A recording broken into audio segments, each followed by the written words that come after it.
Muito boa noite a todas, a todos. Eu confesso que isso me lembra um pouco a minha militância na década de 80. Reaviva a alma renovada, a alma comprometida com níveis crescentes de emancipação social. Minha fala vai ser uma fala muito pontual, muito objetiva, na linha do que Albério já nos trouxe aqui. Queria dizer que a história se repete, mas nunca se repete. E é muito bom ver os estudantes, porque eu acho que muita coisa acontece porque os estudantes empurram. Eu não tenho dúvida disso. Quero dizer que estou aqui não apenas em meu nome, logo que recebemos, um grupo de professores recebeu o convite. Nós decidimos quem deveria estar aqui participando desse importante momento. Então aqui represento a professora Raquel, represento a professora Edvânia, represento a professora Patrícia, que está fora, e represento a professora Onilda também. Né?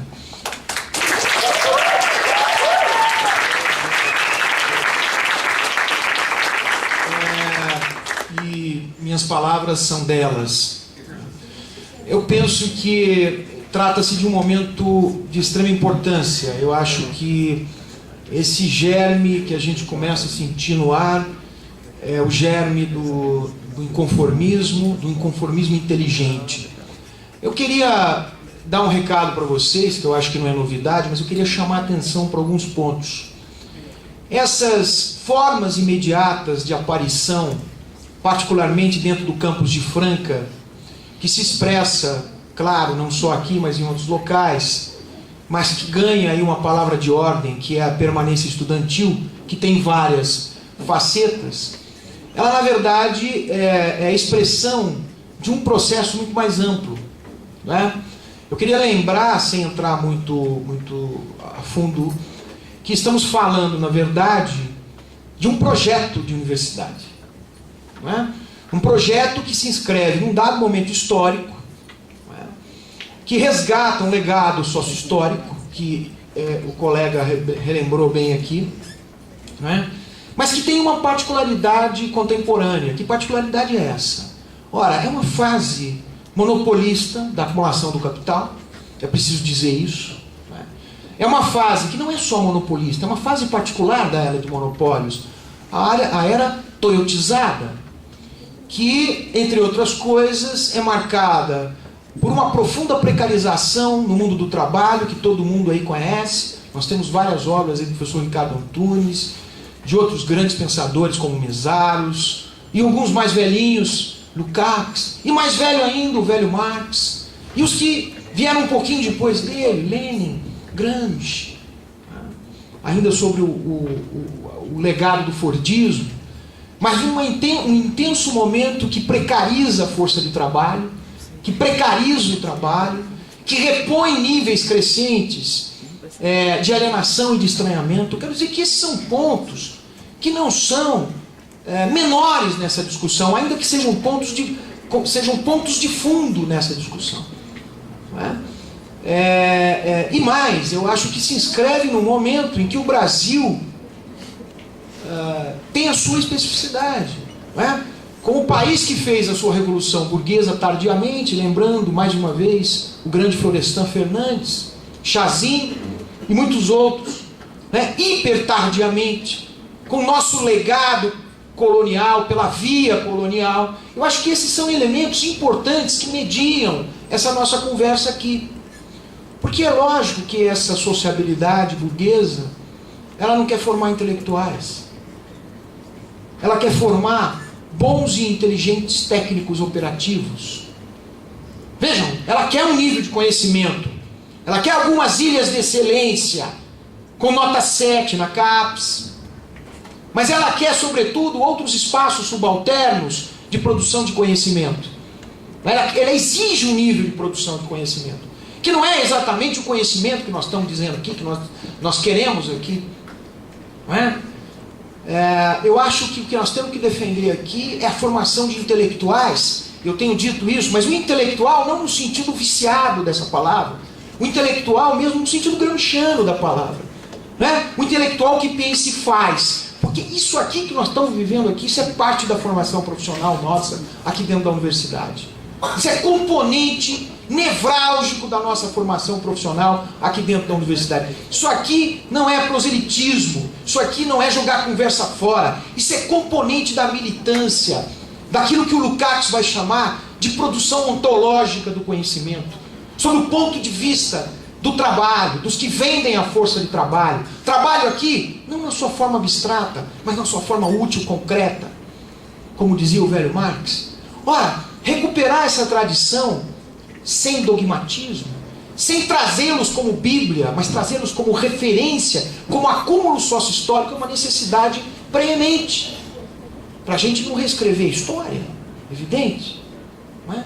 Então eu queria chamar no primeiro ponto a atenção para esse aspecto e dizer que o que querem formar são técnicos, sim, com um certo nível de conhecimento para operar o instituído nas nossas diversas áreas. E sim, competentes, nesse sentido. Não é esse só o profissional que a gente quer. Nós queremos sim um profissional intelectual capaz de se apropriar das determinações institucionais, das demandas institucionais, mas ao mesmo tempo capaz de responder com criticidade aquilo que a lógica do mercado nos impõe. A mercantilização intensa, inclusive, da educação nesse processo. É essa a mensagem, não é? Que não nega o imediatamente posto, mas refaz essa discussão com massa crítica. E é esse o ponto que está sendo seriamente aviltado quando se ataca a velha e grande universidade pública, quando se ataca a crítica, quando se ataca o relatório denso, quando se ataca pesquisa com análise, quando se diz que um relatório ligeirinho serve, quando se diz que qualquer tipo de extensão serve, quando se diz que as pessoas não precisam conversar, porque basta ter um auxílio aluguel individual, porque moradia é lugar de confusão. Ora, moradia acontece muita coisa, daria muitas teses, não é? A grandiosidade está na nossa capacidade de lidar com as tensões que esses espaços necessariamente expressam. E trabalhar no processo daquilo que nós vomitamos como socioeducativo, porque é muito fácil usar essa palavra, tudo é socioeducativo, tenho dito isso. Ora, vamos conversar de fato o socioeducativo, vamos politizar o socioeducativo de fato na sua grandeza dentro desse legado que nós estamos pontuando aqui. Então, me parece que um dos grandes desafios é a nossa fragmentação. E isso se expressa nos diferentes espaços. E isso está em curso, em todas as esferas, desde as nossas bolsas de iniciação científica, em que eu tenho que dar conta do meu relatório e dane-se. Não é? Até os nossos vales, os nossos auxílios dos mais variados tipos para resolver o meu problema pessoal. Eu acho que esse é um ponto fortíssimo, porque atinge a subjetividade do ser. Isso o capital hoje, na sua fase monopolizada, toyotista, hipertardia no Brasil, faz muito bem com captura a nossa subjetividade nesse sentido. Por fim, eu queria dizer uma coisa que eu aprendi no movimento estudantil. Como bom e comportado aluno até o segundo ano, e depois um rebelde que perdeu o limite. Mas muito comportado nos 2 primeiros anos da graduação. Eu acho que a gente tem que ter capacidade e inteligência nessa relação, inclusive, entre a nossa diversidade como docentes e discentes. Porque, atenção, não somos idênticos. Temos demandas, temos lutas, temos especificidades que não são as mesmas. Inclusive, o lugar socioocupacional dentro da universidade. É preciso considerar isso, esse é o primeiro ponto. Todavia, isso não significa que temos projetos antagônicos e diversos. Nós temos que saber conversar naqueles pontos que são os pontos comuns. E aí 2 aspectos me parecem fundamentais. Primeiro, fazer isso que nós estamos fazendo aqui. É um movimento social. É a luta que pulsa, que dá movimento, que dá vida, que acorda, que alimenta as discussões da sala de aula, que enriquece os corretores, que contamina as consciências. Eu acho que isso são os movimentos sociais, né, que fazem por meio das suas ações. Mas tem uma outra coisa muito importante que a gente tem que chamar a atenção. Não subestimemos as instâncias oficiais. Ocupemos o espaço contraditório das nossas comissões, dos nossos departamentos, das mais variadas instâncias, onde se decide para onde vai esse dinheiro. Nós precisamos optar nas semanas, nas discussões, em todos os espaços. Nós temos que estar lá levando o projeto, fazendo a discussão. Então nós temos que ter também essa potência para responder aquilo que o institucional cria como espaço participativo dentro desse espírito da democracia política burguesa, ainda que com todas essas contradições. Mas eu acho que também é um espaço que temos que ocupar, não de qualquer forma, atenção, ocupar de forma propositiva, né? Eu acho que esse é um desafio que me parece importante. Como é que nós vamos equilibrar essa relação, né? Essa relação entre vamos dizer, o informal e as instâncias formais de participação, os conselhos, etc, etc. Eu terminaria, porque eu já falei demais, dizendo que não pensem que os docentes, ou que pelo menos parte dos docentes, estão adormecidos. O que é de nossa parte, vamos fazer. E já demos prova disso. Porque o que nos move não é um messianismo militante besta, um messianismo militantista, obreiros do bem e de uma causa.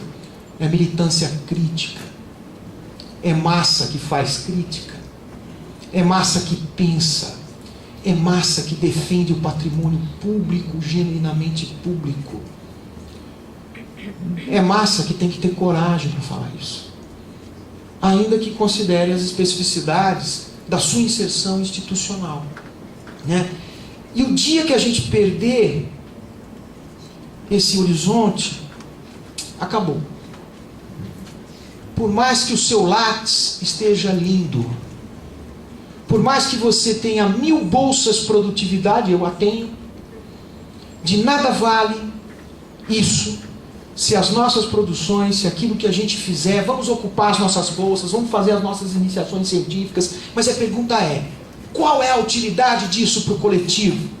O que isso tem a ver comigo e com o coletivo? Onde que o individual entra nessa luta coletiva? Qual é a contribuição desse indivíduo, da produção que ele tem, para algo maior? Que não seja apenas a busca por um bom emprego e um bom salário, depois que consegue adquirir o seu diploma, né? Eu acho que às vezes eu sinto falta disso. E eu quero dizer que hoje eu senti o oposto. E eu estou muito confortável com isso. Porque é isso que dá vida, é isso que dá movimento, é isso que nos anima também como docentes. Tá? Muito obrigado pela essa oportunidade. Contem comigo, contem com aqueles que andam comigo, porque o nosso objetivo não é postos. Nada disso. O nosso objetivo é a defesa dessa universidade que a gente acredita, né? E é claro que isso é uma coisa que a gente constrói. Não é algo que cai do céu. E se a gente não entender que com luta a gente vai construir isso, a gente vai ceder uma séria tentação do consenso.